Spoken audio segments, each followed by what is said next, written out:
Folks, we're a little bit late. I apologize. I'd like to call the November 18th TIF meeting to order at 6:35. Diana, could you do a roll call, please? Ken Dornick? Yes. Doug Fry? Here. John Schmalber? Here. Darrell Poland? Here. Lowell Rutledge? Here. Tim Ford? Here. Dave Wagon? Is absent. Okay. Has everybody had a chance to look over the minutes from the last meeting? Any questions or corrections we'd like to make on there? If not, I'd entertain a motion to approve those minutes as they stand. And a second? I'll second. Thank you. If I had a roll call, please. Ken Dornick? Yes. Doug Fry? Yes. John Schmalber? Yes. Darrell Poland? Yes. Lowell Rutledge? Yes. I had on the agenda, we're going to ask for an update from Gary, our new city engineer. He's not here tonight, so Mr. Foster-Kemper, are you going to fill in that role? Yes, I've had a lot to pick up. Please? No? It's normal. Actually, I just couldn't stay awake again. I missed you. After 30 days, I just had your conjure and the way well at 10. Believe me, I understand. You know, I think we're going to alternate months, but neither one of us want to go through the withdrawals. So hopefully we get it resolved. You've probably all been down it. The project's finally starting to take off. The utility work continues, and it's getting nearer and nearer the conclusion. The situation we had a month ago as far as the building and the demolition, that's been resolved. I think that actually will start tomorrow morning.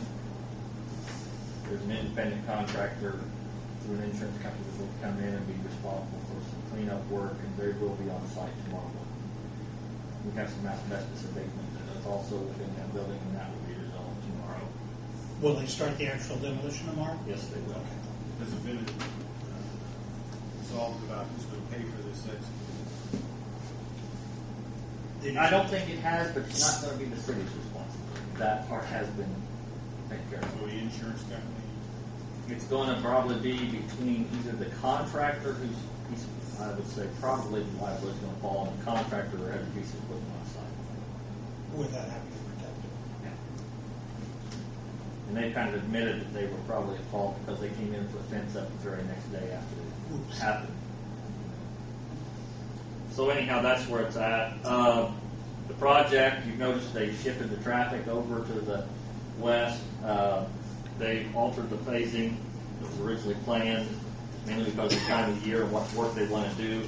They're going to start with water lines and storm outfalls.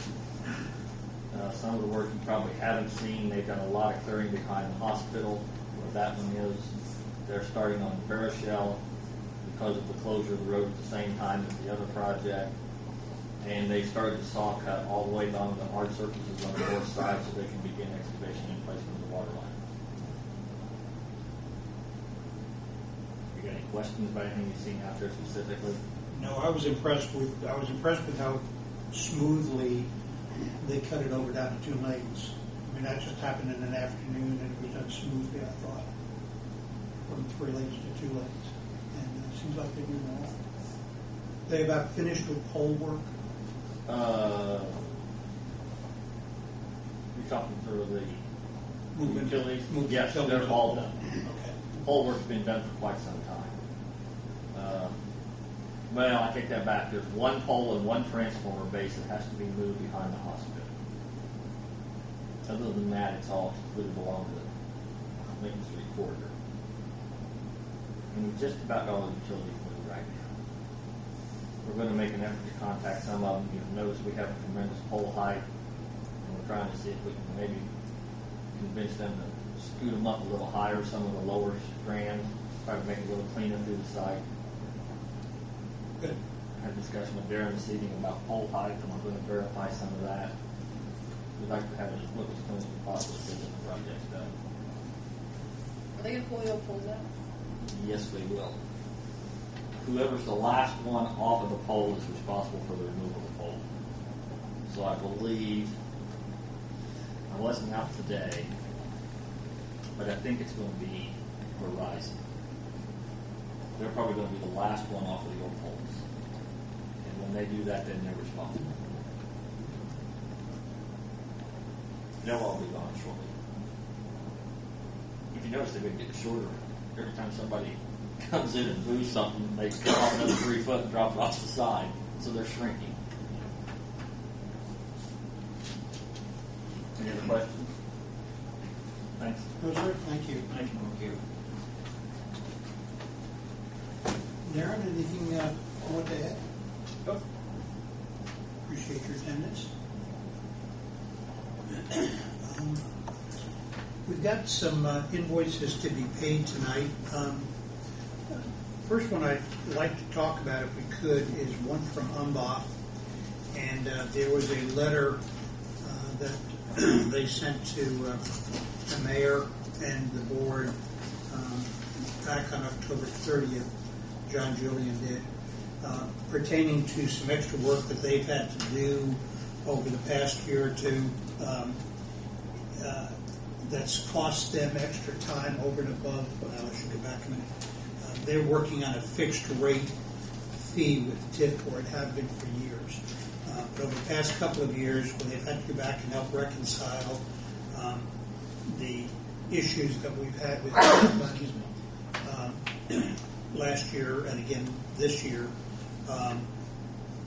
they've accrued some additional hours and some additional expenses in there.